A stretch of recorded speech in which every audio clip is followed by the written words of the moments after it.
So good morning, good afternoon, wherever you are. So welcome to our fifth BBW, Beyond Bretton Woods Paradigm Shift series. And it's an ultimate pleasure here to welcome to you today Dr. Vera Songwe, who is chair and founder of the Sustainability and Liquidity Facility. And he's also a senior non-resident fellow at the Brookings Institute.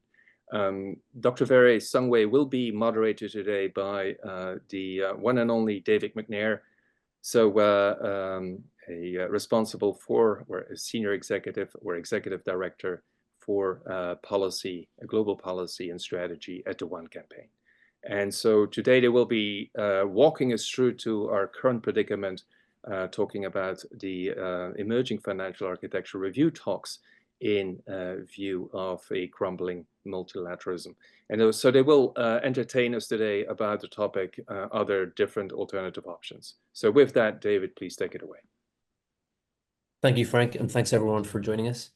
And thank you, Vera. Vera and I have been working together since, I think, the pandemic, whenever Vera organized a set of calls that we met every Wednesday to get among kind of finance ministers, elite policy influencers, North and South. It was a really wonderful coalition. And Vera, I wonder if we could start there on your kind of reflections on, from that discussion, COVID hit, there was in a sense, a kind of hinge moment, an inflection point, and that kicked off a whole series of discussions about, the debt service suspension initiative, SDRs, that led into, MDB reform and all those discussions. And I'd love to kind of just start there, Vera, by just kind of asking you, what do you think worked so well about that coalition and that kind of moment? And given where we are now, what can we learn from that in terms of what is now a kind of much more fragmented, even more kind of disrupted period that we're living through? But any thoughts on that coalition and what made it work so well? No, thank you, David, for inviting me to this series, and thanks. It's an important one, and I hope everybody keeps listening and keeps coming back. I think on COVID was, at least in our half century, we had never gone through any kind of crisis like this, right? It was a crisis where we couldn't travel. We couldn't meet with our loved ones, our friends. We couldn't work the way we used to work. And the images that we were all seeing from sort of the places that had been hit, Italy in particular, Spain, and the United States to some extent as well, were quite scary, right? And that was kind of the first wave of what was happening.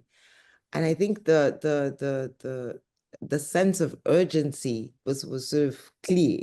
We needed to act, we needed to do something, we needed to do it quickly. There was a sense as well that, we had just, I was at the Economic Commission for Africa at the time, we had just finished a report on health systems, which showed, how fragile our health systems were. And so, for the continent, it was just, if we don't get ahead of this, then it will get ahead of us for sure.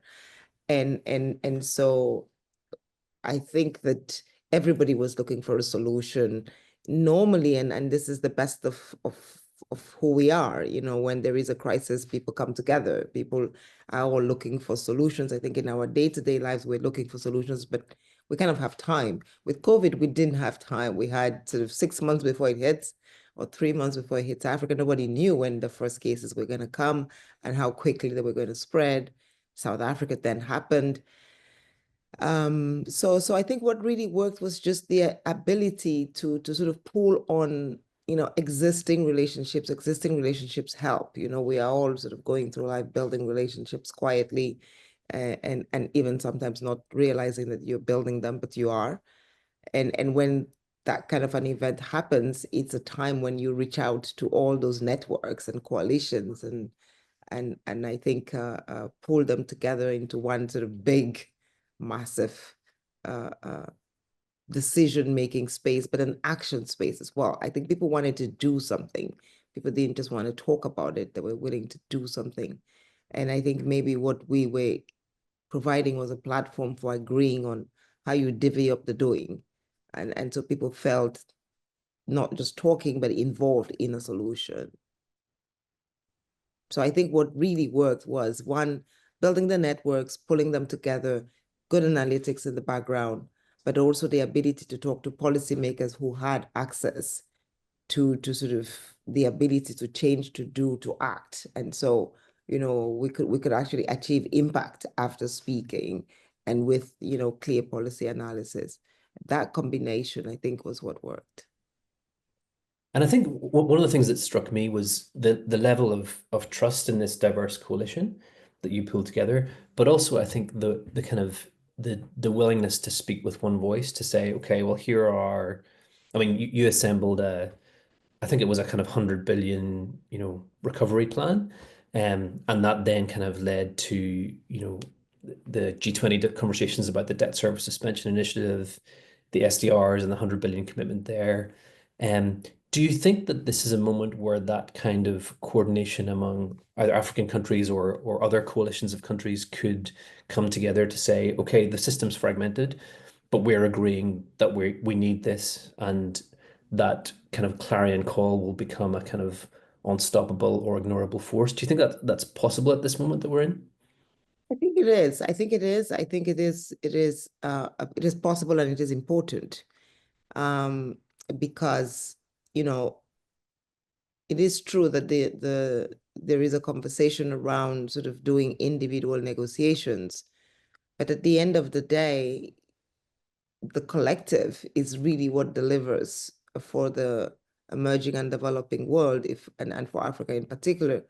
I think, our economies were already under stress, getting into the tariff crisis. Right now, what we are facing is maybe renewed inflation. Countries have worked really, really hard to bring down inflation. Post-COVID with quantitative tightening, we got some countries 40% inflation, 30% inflation. A lot of those numbers have been coming down. And all of a sudden, we're back into a space where there is more inflation. Monetary policy has to think of, do we allow growth and some inflation? Do we tighten inflation and kill growth?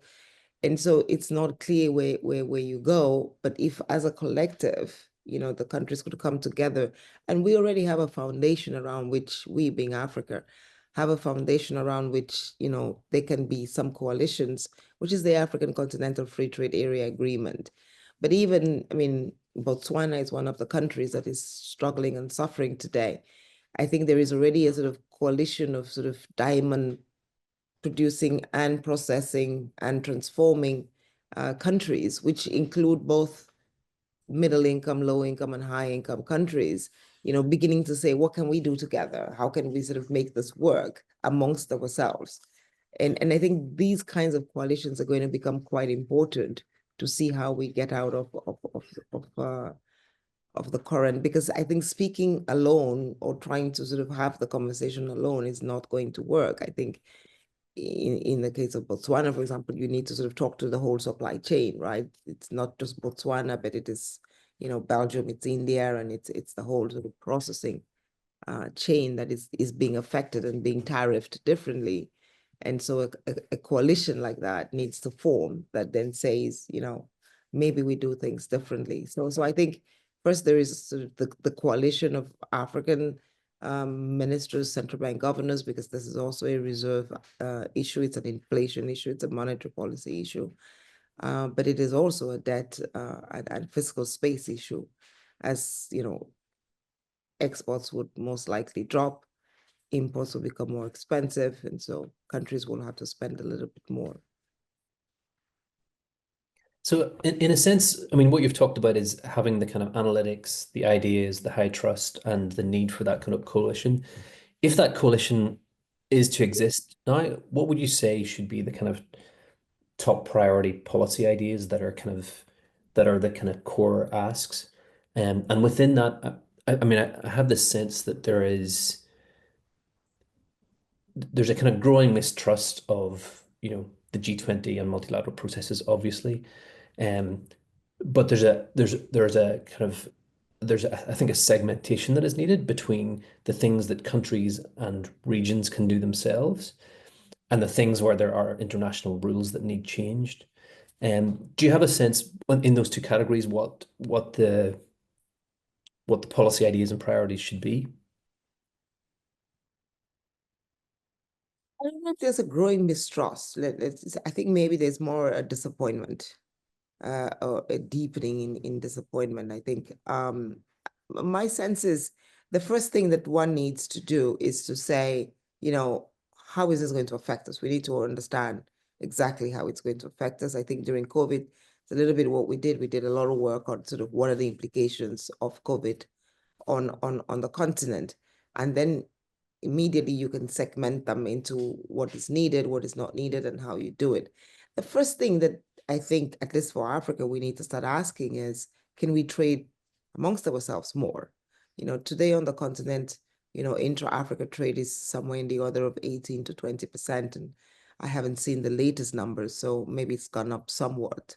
But 18 to 20% is still very small. If you look at similar regions, Europe, East Asia, they're trading at 68, 70% amongst themselves. So we have, a 40% gap to close. Even if we close 15% of that because of this crisis, I think we would have taken advantage of the crisis. If you look at Lesotho exports clothing to the United States. They're one of the highest. I think they have 47% tariffs. They're one of the highest.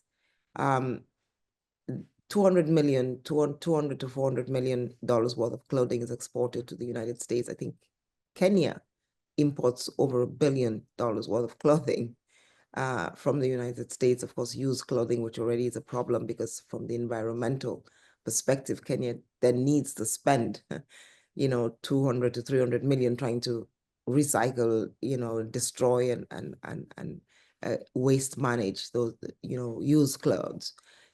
If we could trade new clothes, cotton made in Lesotho within the continent, we will not have this double problem, right? And this is just looking at sort of Lesotho and East Africa. If you look at Lesotho and the rest of the continent, clearly there is a 200 million to 400 million market for clothing in that market, but we need to develop the market. This, 200 million, if you start adding maybe the cost of transportation, if you start adding the sort of maybe shipping and ports impediments to landing your goods and, being able to clear customs, then maybe it is better to send it to the United States because it's easier. So saying that you have to do intra-Africa trade is not just about, saying you're going to move the good from point A to point B. It is about improving the business environment. It's about improving the logistics system so that we can actually do that. We are now working under the African Continental Free Trade Area Agreement, AFCFTA office in Ghana, and Wamkele working, to make sure that the cross-border postings are being opened. And so maybe this is a moment where we can say, can we make sure that, in the East Africa, Southern Africa free trade zone, those borders are open today. You have freedom of movement of people, of goods, and of enterprises, which is what the AFCFTA is asking for. So that's a big part of the conversation. A second part of the conversation is to begin to say, okay, can we begin to do more, maybe processing on the continent as well? To say, maybe this is a time when we start doing value addition. Of course, part of the consequences of the tariffs is trade diversion. Trade diversion essentially means that the goods that were coming to the United States are probably going to end up somewhere else. And so, the goods from Europe and the goods from China will end up on the continent at much cheaper prices. So it may be much more difficult in this current environment to think of building industry or standing up industry because we will be buffeted by huge dumping, essentially, onto the continent. But again, that's where maybe the continent as a whole can put together policies that say we do not, accept the dumping that is happening because we need to grow our own industry. Because that's the other negative of the tariffs, is that if it ends up in sort of huge dumping exercises, then it will take us another 3 years to stand up industry that we could have stood up now because we're facing unfair competition. Thanks, Vera. This is the Bretton Woods or Beyond Bretton Woods coalition, and I want to get into a little bit of what those institutions can support us with. And I also want to encourage everyone listening to put questions in the chat, because we'll kind of save some time later to pose those questions to Vera. But just to kind of switch gear almost as a kind of interlude, I'd love to ask you, Vera, about your own story, how you got into this whole area, like what kind of drives you, if there were any kind of particular moments that kind of were kind of light bulb moments where you said, okay, this is an area that I want to have an impact in and want to work in. And any kind of surprises that you've seen along the way in terms of what you expected and what you've actually kind of discovered in working at such a high level of influencing international policy. And I think what got me into it is the desire to deliver prosperity, growth, better living standards for Africa's populations. It's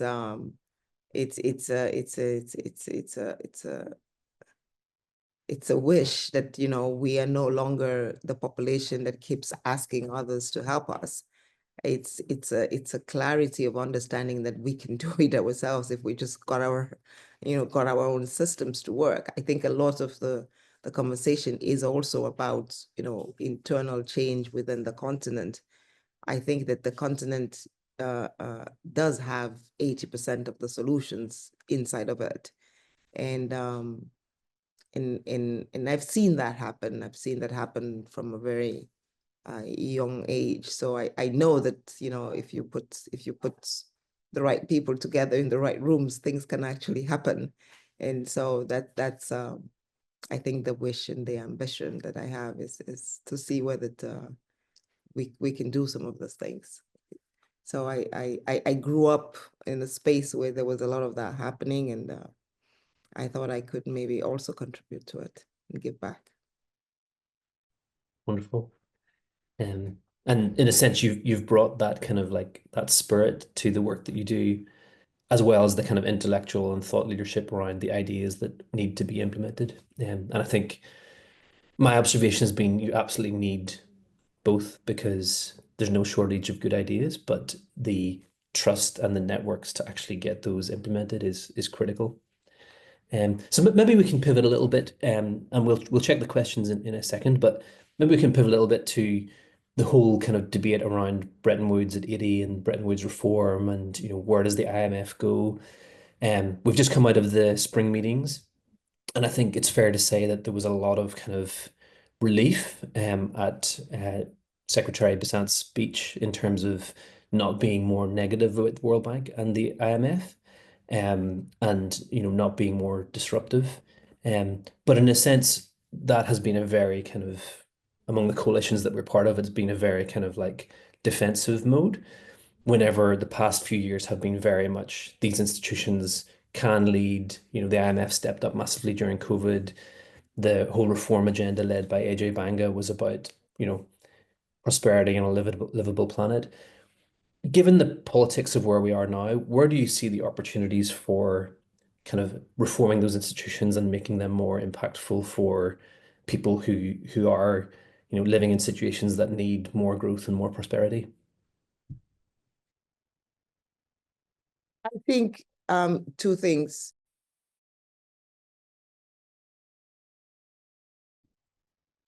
Oh, we can't hear you, Vera. Sorry, can you hear me? Yeah. I think two things. The first is one of the things that we saw at during the meetings is really, you know, yes, there was the worry about, you know, whether we're going to get the reaction of the United States and what it was going to do and not do. The question, I think, at the end of the day is,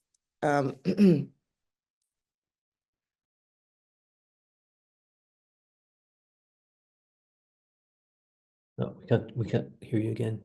yeah, no, the question I think is to ask, what about the countries? What did the spring meetings deliver for countries? This for me is the question that I ask. I think there is a comfort in saying, you know, the message of the US was a message essentially that, you know, did not maybe turn off the taps on the World Bank and the IMF, but did it turn off the taps on the countries? And I think that's what we need to look at and see whether really, there is a question there. The good news is that because of all the work that has been done through the India G20, through the Brazil G20, on the CAF reform that you and many others have been working on, these institutions today have a lot more capital. And so I think that some of the things that we could begin to do in a very strange way is to say, can we now use this new capital that already the institutions have? The CAF reforms have delivered an increase in capital.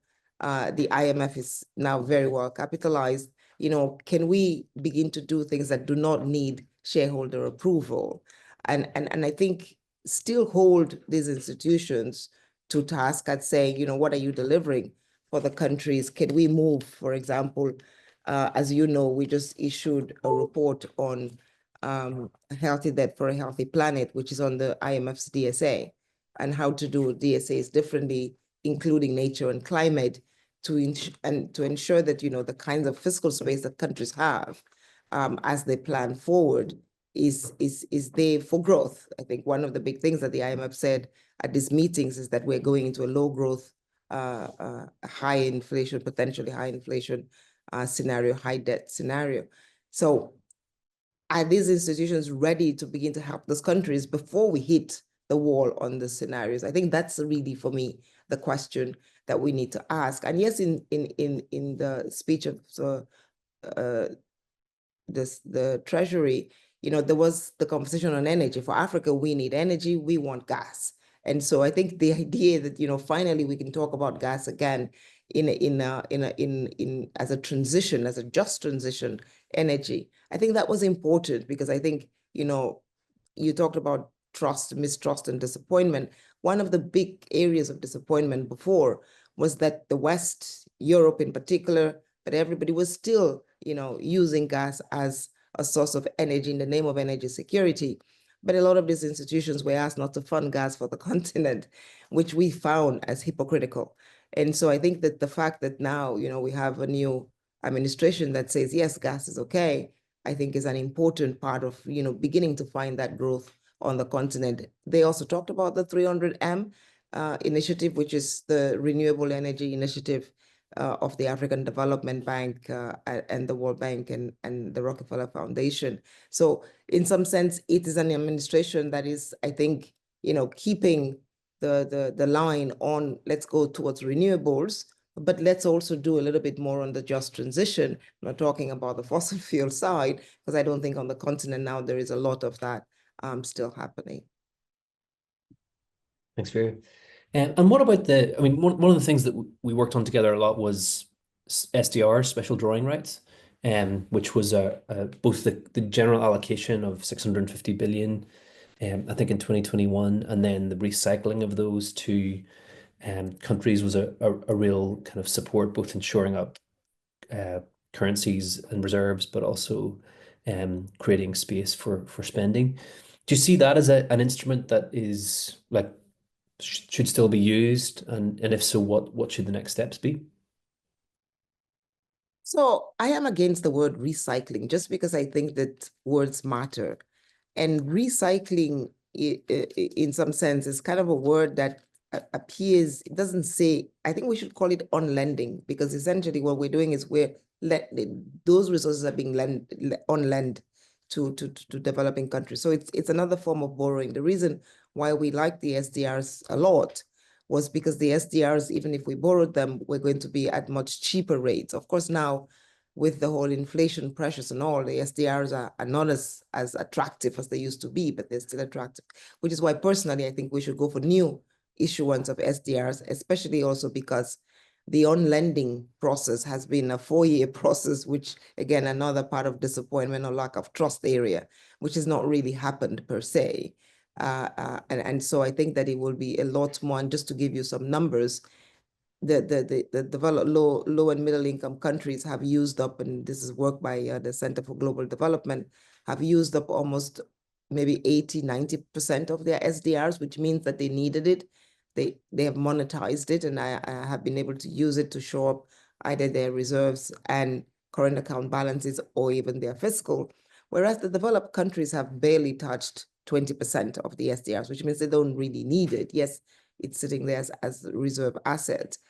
And I think going forward, what we're suggesting to do is to do two things. Is one, it is in the IMF's articles of agreement that every 3 years SDRs should be issued. But more importantly, that when there is an impending systemic crisis, we should really look at the issuance of SDRs. I think we've made it a one-off event, which needs campaigning and conversations for it to be issued. I think we should go back to what the articles of agreement said. But even if we decided to do it, in a bespoke fashion, we're facing a huge climate crisis, which is ahead of us. Many countries, particularly the small island development states, if you start with just them, one cyclone takes 40% of their GDP out, right? And they cannot continue on their own to fund that kind of development. We need some kind of lender of last resort to help, roll this over. In our report that we launched over the spring meetings, Healthy Debt on a Healthy Planet, working with a group of experts, one of the things that we say is what we also need is almost a menu of what is resilient development, so that, countries can say, I want to build a resilient school. This is where I go to look for it. Countries need resilient roads. This is where I go to look for it, so that we can actually say there is a menu of spending that countries can do that will allow them to be able to sort of move from being prone to climate shocks to being a little bit more resilient, and that the IMF should deliver a little bit more fiscal space to those countries to be able to do that going forward. We know that investments in resilience today are much more efficient, much more effective than if you wait another 3-4 years, they will be 4 times more expensive.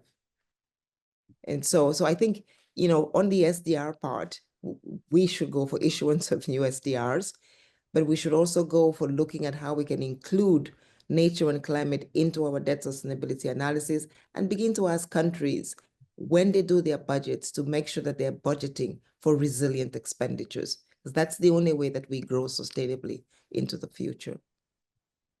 Thanks, Vera. I want to come on to some of your work on debt, the bridge proposal, and then some of your work on prudential regulation. But before we kind of leave the IMF and the World Bank, we have a question from Maria Ortiz Perez, which is, which spaces do you see for countries to continue seeking support for climate investments now that the US has called climate scope creep for the IMF and the World Bank? Sorry, which place or which places do I see? Which place? Yeah, for countries to continue seeking support for climate investments. We still have the climate fund. We still have the AAIB. We still have the EIB. We still have, I think, a lot of the European institutions are still supporting climate. A lot of the African institutions, the African Development Bank, I think, still does climate. The New Development Bank also still does climate, but most importantly, I think the set of climate funds out there today are capitalized collectively to the tune of above $10 billion. So there are resources in them where people can go to say climate funds. And then, of course, last but not the least, philanthropy. There's still, I think, a lot of philanthropic capital going into climate work. Thanks, Vera. So let's move on to debt. I mean, you've just published this report, Healthy Debt on a Healthy Planet, you've done a huge amount of work on what is, I think, an existential debt crisis, but is not getting nearly enough attention. Can you tell us a bit about the kind of findings of that report, the recommendations, and maybe a little bit about the bridge proposal that you put together earlier last year? No, thank you. So on the debt proposal, on the healthy debt or a healthy planet, I think the idea was that, we cannot talk about countries' development or countries' fiscal balances, macro fiscal balances, without including, the impact of climate and nature on their economies. And it is, yes, of course, it's most stark in the small island development states. But if you look at East Africa and the droughts that take off, 30-40% of their agriculture output, if there's an El Nino year, then you are getting flooding in the Sahel, and all the crops are going under. I think, and these things affect the GDP of these countries, they affect the growth prospects, they affect long-term development of this country. So it's almost in a sense, I think, erroneous to continue to sort of do growth projections and then build, what's fiscal revenue and what's fiscal space and what's investment going to look like if you're not including the impact of climate change and the depreciation of nature. In Africa today, 60% of sort of nature species are being eroded, which means, of course, that you're getting more diseases. We just came out in the United States from a birds flu crisis, which we saw, took out all the eggs and all the chickens from the shelves and caused an increase in cost of those commodities. The same thing happens on the continent at a much faster, much larger scale.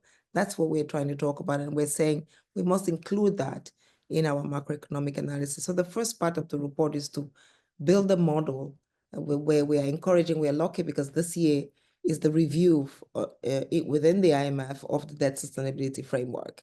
And so we have a chance to suggest to the IMF, and the IMF and the World Bank have been very receptive of not just saying, please add a model, but saying this is a model, a stock flow consistent model that we develop, which is a model that is being used already by the European Central Bank and other European countries actually, and the banking system, the NGFS community, to already begin to predict growth when you include debt and climate. So there is a model, there is a suggestion. We hope that the IMF will begin to use that. And we have enough data to use it even for low income countries. So really we can do that.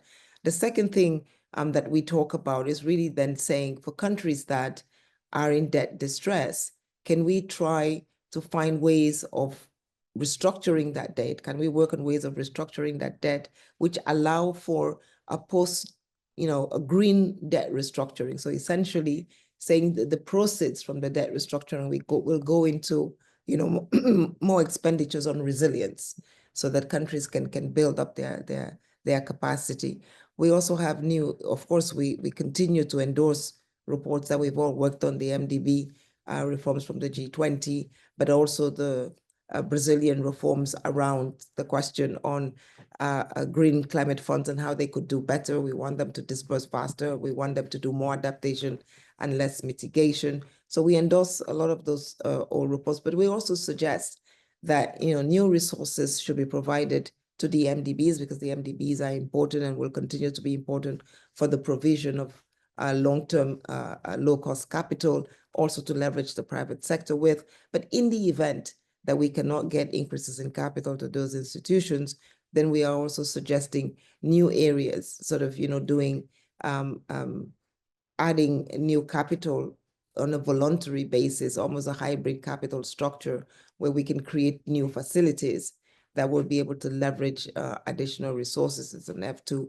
C2 proposal that says, let's, crowd in where developed countries just pledge resources, and based on that pledge of resources, will create a structure that can raise anywhere up to $10 billion that one can use for climate. So it really is about a new model, endorsing what already exists, climate resilient debt clauses, liquidity type instruments like that allow for countries to wait and not continue to service their debts when they've been hit by a climate crisis, so that they have time to recover before they start repaying the debt. And then new instruments that we're also proposing. So that's sort of in bulk the suggestions that we have in the report. Now on the liquidity suggestions, I started talking about this about 2 years ago, and sort of pushing that we needed to sort of segment countries between countries in debt distress and countries in liquidity stress. And I think one of the things that was very pleasant to see and pleasing to see in this meetings was the fact that everybody was talking about liquidity now, debt and liquidity.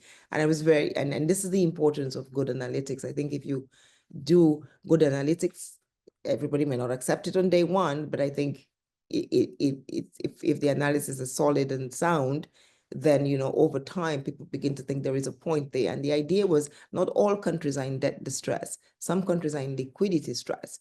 And what we needed to do was segment the market. And so that those who are in liquidity stress are countries that can quickly, get support they need and continue to grow. And if we wait for them to sort of get into really real debt distress and insolvency. And then it takes, a long time, as we see. I think the biggest issue that we all have and continue to have is the need to accelerate the pace of debt resolution and debt workouts. I think we've seen that they're taking way too long. 4 years is way too long for the international community to work out a country's debt resolution framework. Zambia, Ethiopia are still, struggling in those processes, and I think we can do it in a much, much shorter time. The times are shortening, but they're not short enough yet, and I think that is creating a kind of wait and see period, and that's why this current crisis over the tariffs is even more difficult, because countries were just struggling to continue to exist. And now we have a new problem, which means that they are in even more distress. But if we don't yet have a good debt resolution framework, then countries are stuck. And so I think, but then there's the countries that are in a liquidity crisis, which means they can continue to grow, they can continue to service their debts, but they have a debt service payment that is coming due immediately, for which they cannot honor. And those countries do not need to go into debt default. We can develop a bridge that allows them to go back to the market. A good example is Cote d'Ivoire, which has been sort of a bridge country, has gone to the market, has refinanced, and is continuing to do its development program, hopefully in a much greener way. Thank you, Vera. Please keep the questions coming, and we'll address them. We've got about 20 minutes left, but before we kind of move to kind of more open questions, Vera, I'd love to kind of hear your take. You're on Cyril Ramaphosa's Presidential Economic Advisory Council. South Africa has the G20. We've written together on these issues around cost of capital and the fact that African countries pay so much for the debt that they borrow in capital markets. What are the kind of avenues and the kind of ways of addressing that issue that you see, given your kind of insider approach to that process, and also the fact that, yes, South Africa has the G20, but next year it's the US, and it may be that kind of official process is not kind of sustained in the way that it usually would be. No, I mean, you're spot on the issues around cost of capital. That is where sort of the debt issue starts. The debt crisis problem starts with a cost of capital issue.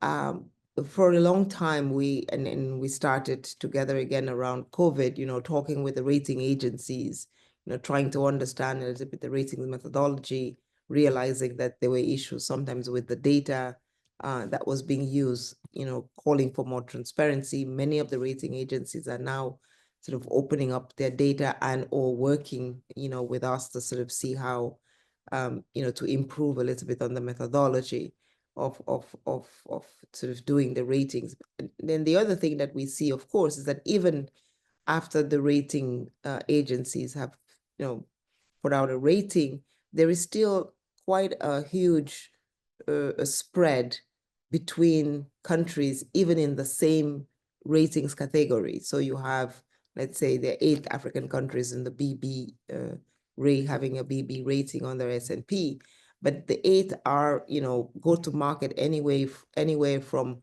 1,100 basis points to 600 basis points, which means that the investors themselves are also impacting some judgment on the quality of credit of those countries. And so there are 2 issues. There is sort of the credit rating agencies, but the investors' assessment of the quality of credit.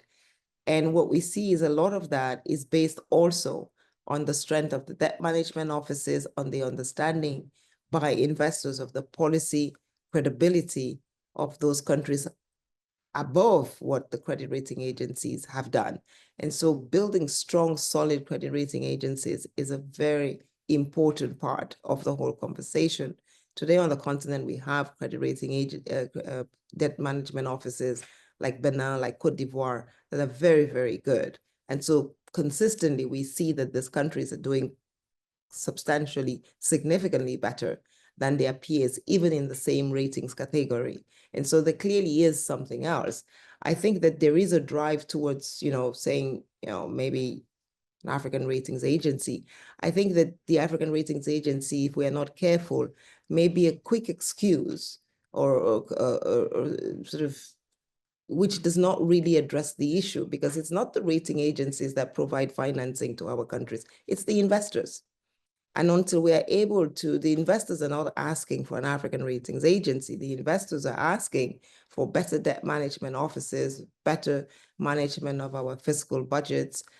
And we are also, together with the investors, asking the existing credit rating agencies to do a much better job at, the methodology to allow for response once the credit ratings are put out, or between the time when the mission team has discussed the credit rates and the time that it's announced publicly. So I think there are things that we can actually begin to do and are already doing. And there are African countries, Namibia, Morocco, like I said, Benin, Cote d'Ivoire, are all countries that are doing substantially well without a new African credit rating agency, but with a much, much improved, very strong debt management office. And this we need to do, because only until we do that are our ratings going to go down. The second thing is that Africa does not have, many low middle income countries, including Africa in particular, do not have all the instruments that normal capital markets have.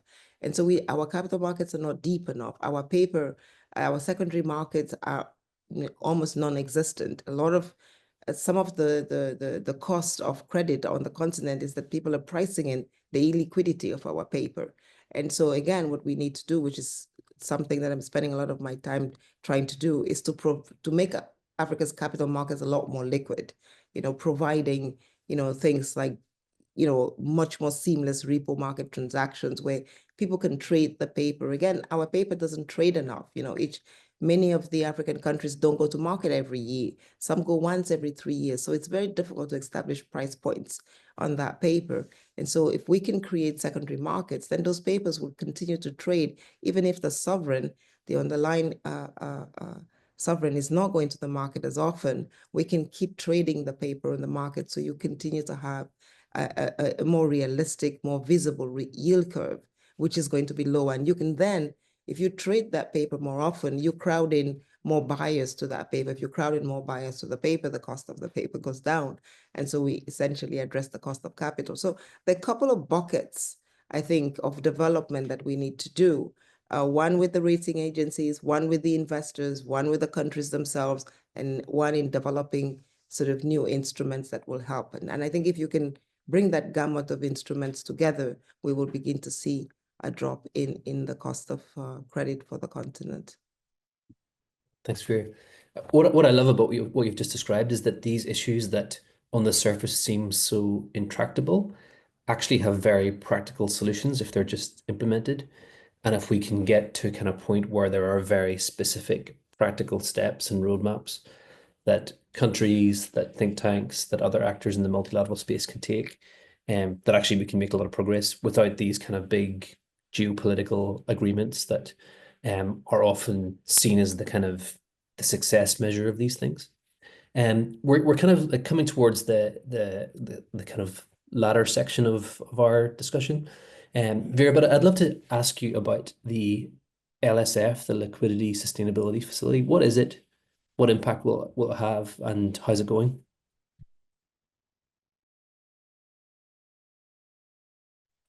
No, it's going well. Thank you. It's going very well. I think two things. What is it? I call it the plumbing of the financial system.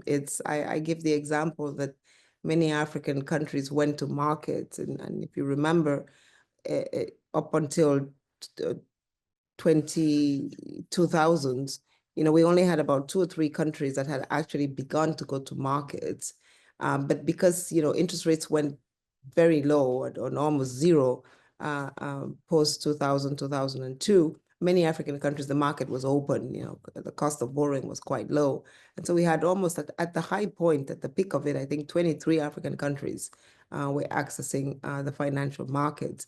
But many of them had not built the sort of support infrastructure behind that is needed when you go to markets. I talked about the need for repo facilities and the ability to trade on repos, the ability to be on sort of collateral management platforms, the ability to see how, securities could actually be retraded, develop new instruments like, ETFs. I think you're still there. And so one of the things that we're trying to do is really to build that infrastructure. So it's really about allowing for that support system. Like I said, when the credit rating agencies, do their credit rating, the investors still sort of charge a liquidity premium for Africa's paper because they don't have deeper secondary markets. They don't have the access to quick liquidity. And now prudential regulation is saying that if you're buying instruments that are not liquid, we will make the cost of those instruments much higher.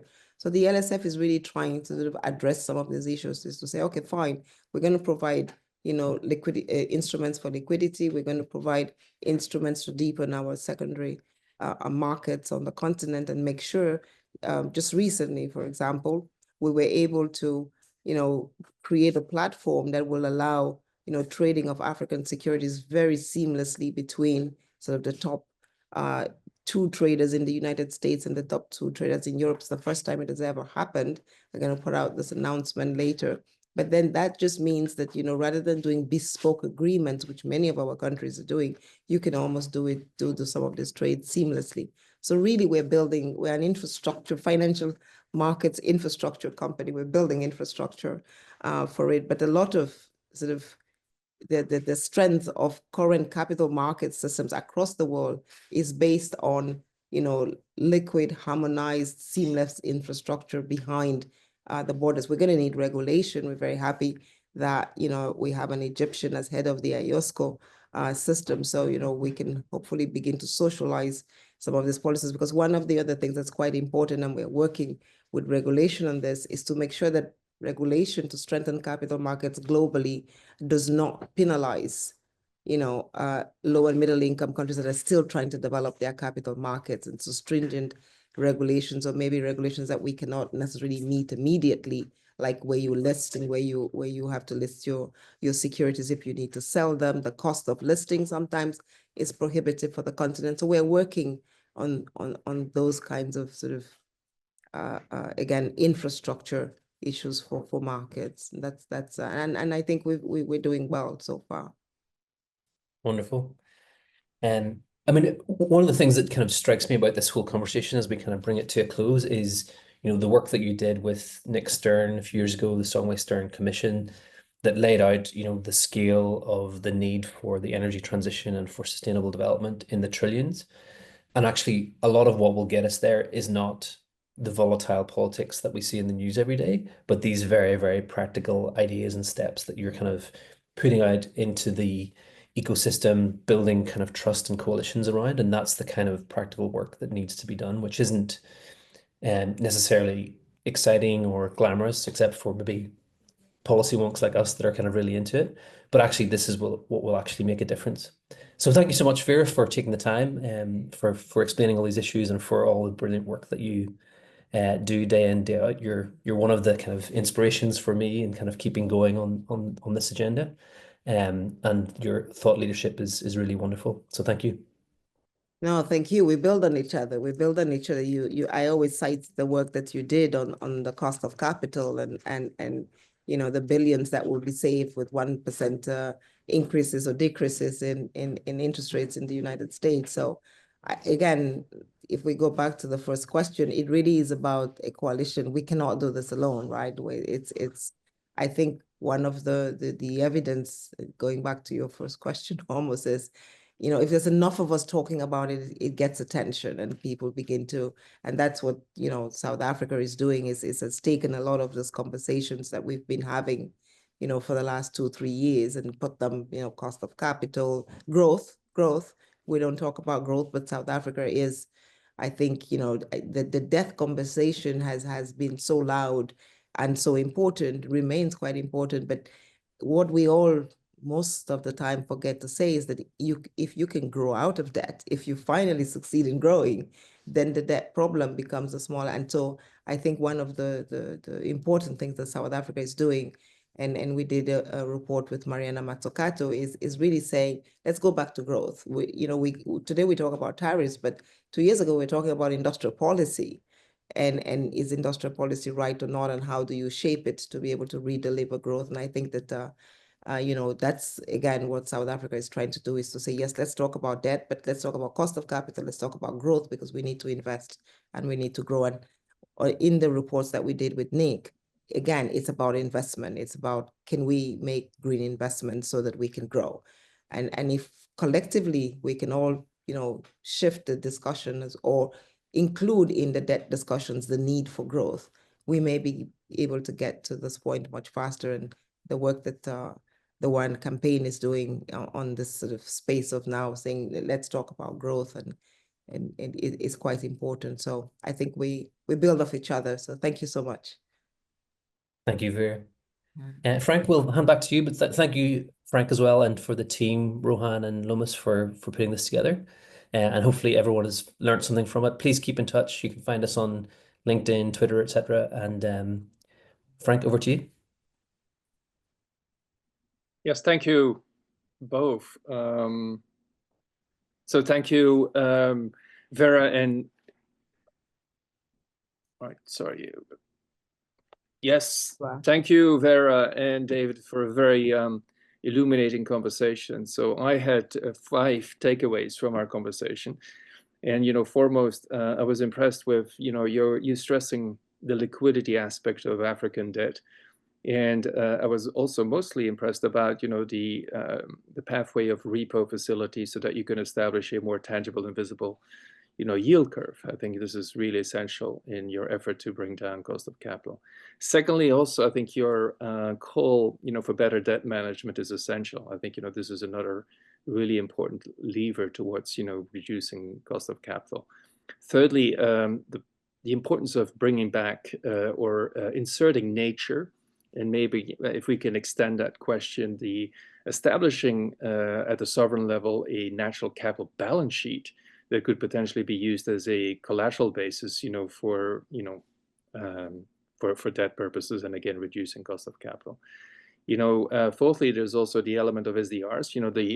The triannual kind of request and demand to issue and provide those SDRs are essential in the development. And last but not least, I had also written up the importance of rating agencies.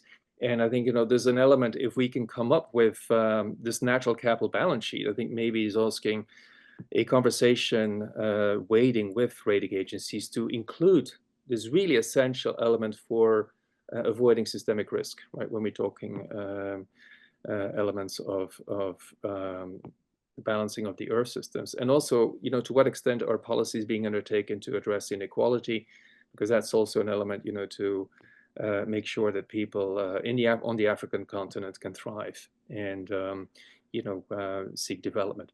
My last question before I, really thank you, both of you, wholeheartedly for your efforts and your dedication to space, was maybe my question to you, Vera. What is your call to action if we think about especially the next generation? I think, where some of us are involved in teaching the next generation, but also if you think about the enormous potential for the young generation. I think you have about 1 billion people on the African continent. I think, sorry?